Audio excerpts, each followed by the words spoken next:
Welcome in Periscope. Quick reaction to the Missouri loss to Kentucky, 29-7. My name is Mark Bergen. I'm going to break this down for you really, really quickly. Mizzou loses for the fifth consecutive year to Kentucky, to a Kentucky team that had lost 4 of its last 5 games, to a Kentucky team that had beaten Missouri now for 5 consecutive years, to a Kentucky team that got shut out a week ago against Georgia. Gives up 204 yards on the ground to Lynn Bowden Jr., a third-string quarterback, a guy who's not even a quarterback. He's a converted receiver. And Mizzou head coach Barry Odom is supposed to be a defensive specialist. This doesn't make any sense, and this is not working now. Missouri falls to Vanderbilt on the road as a 21-point favorite last weekend. Mizzou a 10.5-point favorite tonight. It gets completely outplayed.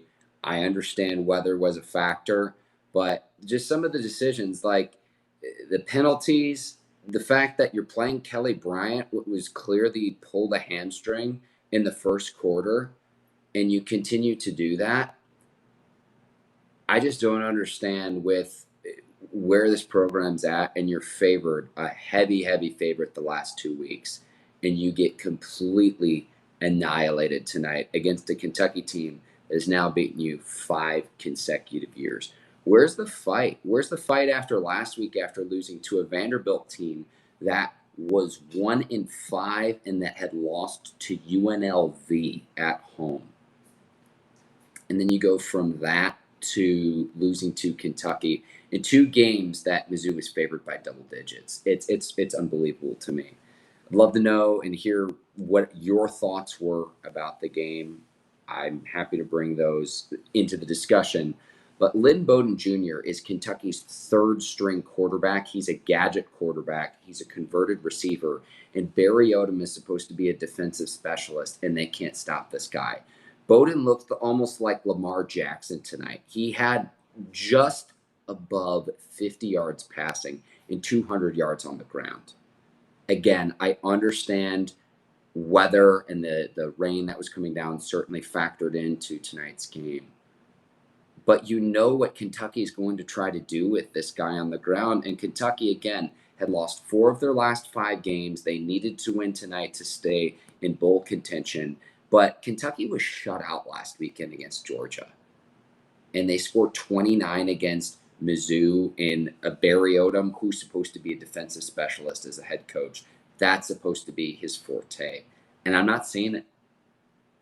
And you lose a week ago to Derek Mason, who's on the ropes as Vanderbilt's head coach, could very well lose his job at the end of the year.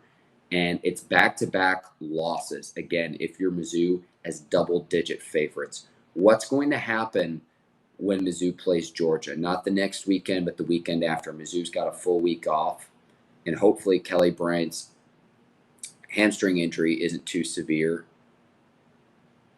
But this is now 5 consecutive losses to a Kentucky team.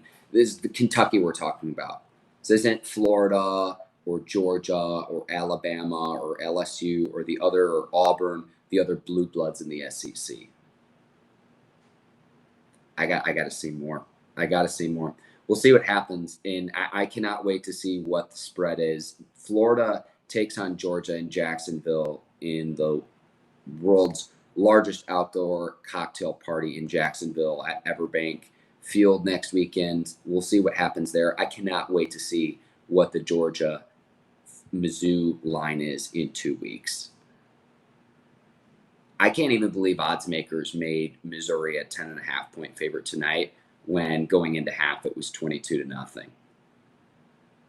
It's unbelievable.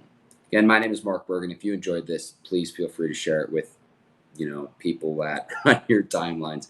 Hope all of you have great rest of your nights and great rest of your weekends. Take care and so long, everyone.